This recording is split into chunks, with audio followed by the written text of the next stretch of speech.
కాంగ్రెస్ పాలనలో గ్రామ పంచాయతీలు నిస్తేజంగా మారాయి. 17 నెలలుగా నిధులు లేవు, సర్పంచులు లేరు, పాలక వర్గాలు లేవు. అసలు గ్రామాలను పట్టించుకునే నాదుడే కరువయ్యాడు. పారిశుద్ధ్య కార్మికుల జీతాలను కూడా ప్రభుత్వం చెల్లించని దుస్థితి నెలకొని ఉంది.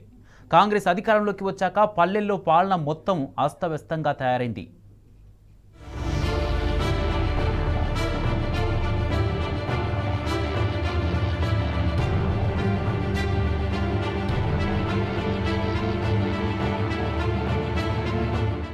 కాంగ్రెస్ ప్రభుత్వం వచ్చాక పల్లెల్లో పాలన పడకేసింది.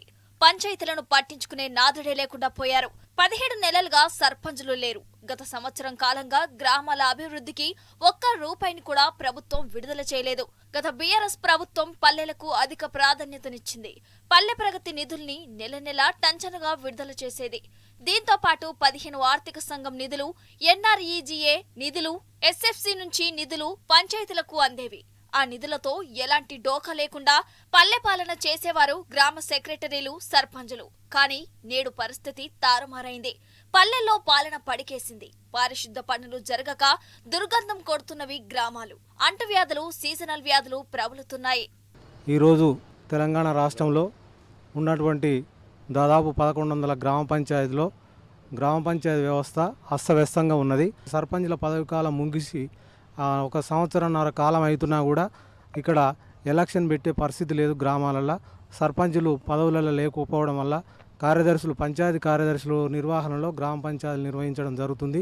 ఈ గ్రామ పంచాయతీ నిర్వహణలో గత సంవత్సర కాలం నుండి ప్రభుత్వం నుంచి గతంలో ఉన్నటువంటి సర్పంచులు చేసినటువంటి పారిశుద్ధ్య పనులు అయితేంది, మురిక్కాలలో అయితేంది, మరి ఇతరతర గ్రామ పంచాయతీకి సంబంధించిన వర్కులు ఏదైనా పెండింగ్లో ఉన్నటువంటి బిల్లులు చాలా పెండింగ్లో ఉండి గ్రామ పంచాయతీ సర్పంచులు అప్పులు చేసి మరి అక్కడ పెట్టుబడి పెట్టి చాలా ఇబ్బందులు పడి సూసైడ్ చేసుకునే పరిస్థితికి వచ్చింది. అప్పులోళ్ళు ఇబ్బంది పెట్టడం వల్ల తక్షణమే రేవంత్ రెడ్డి గారి ప్రభుత్వం పట్టించుకొని ఈ గ్రామ పంచాయతీలో ఉన్నటువంటి సమస్యలు, పెండింగ్లో ఉన్నటువంటి బిల్లులని తక్షణం విడుదల చేసి గ్రామ పంచాయతీలలో సుపరిపాలన వ్యవస్థని అందించాలి.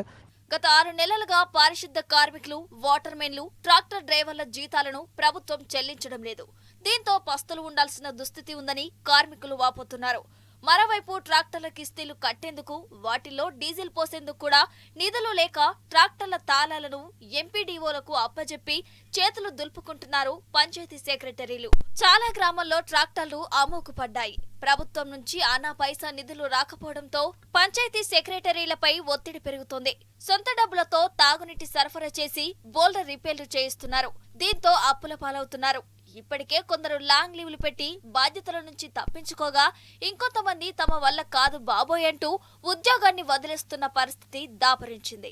నల్గొండ జిల్లాలో ఉన్నటువంటి 800 పైచిలుకు గ్రామాలలో పడుతున్నటువంటి అస్తవ్యస్తంగా ఉన్నటువంటి ప్రతి గ్రామం, మన గ్రామాలలో సర్పంచులు చేసినటువంటి పని విధానం, ఇప్పుడు కార్యదర్శులు ఎత్తుకున్నటువంటి పని విధానం అయితే, ఆ విద్యుత్ బిల్లులు అయితేంది, శుభ్రత చూడడానికి సంబంధించిన బిల్లులు అయితేంది, నీటి సరఫరా బిల్లులు అయితేంది, మెయింటెనెన్స్ రిపేర్కి సంబంధించిన బిల్లులు అయితేంది, ఇతర సంబంధించిన జీతాలకు సంబంధించిన బిల్లులు అయితేంది, పంచాయతీకి నిర్వహణకు సంబంధించినటువంటి బిల్లులు అయితేంది, ఏ బిల్లులైనా చూసుకున్నట్లయితే ప్రతి ఒక్క బిల్లు పెండింగ్ ద్వారానే ఉన్నదని చెప్పేసి, కార్యదర్శులు కూడా చాలా అస్తవ్యస్తంగా ఉన్నారని చెప్పేసి, ఏ గ్రామ పంచాయతీ అకౌంట్లో చూసినా కానీ రూపాయి, 5 రూపాయలు, 25 రూపాయలు, 30 రూపాయలు ఉన్నాయని చెప్పేసి గ్రామ పంచాయతీ అకౌంట్లో చెక్ చేయడం జరిగింది. రేవంత్ సర్కార్ నిర్లక్ష్యం కారణంగా కేంద్రం నుంచి రావాల్సిన నిధులు కూడా రావటం లేదు. సర్కార్ తీరుతో తమపై అదనపు భారం పడుతుందని పంచాయతీ సెక్రటరీలు వాపోతున్నారు. గత బీఆర్ఎస్ ప్రభుత్వం సగర్వంగా ఏర్పాటు చేసిన పల్లె ప్రకృతి వనాలు, నర్సరీలు, డంపింగ్ యార్డ్స్ నిర్వహణ లోపాలతో కొట్టుమిట్టాడుతున్నాయి. పచ్చని చెట్లతో కలకలలాడాల్సిన గ్రామాలు నేడు కలతప్పాయి. ప్రతి గ్రామంలో దుమ్ము కొట్టుకుపోయిన రహదారులే దర్శనమిస్తున్నాయి.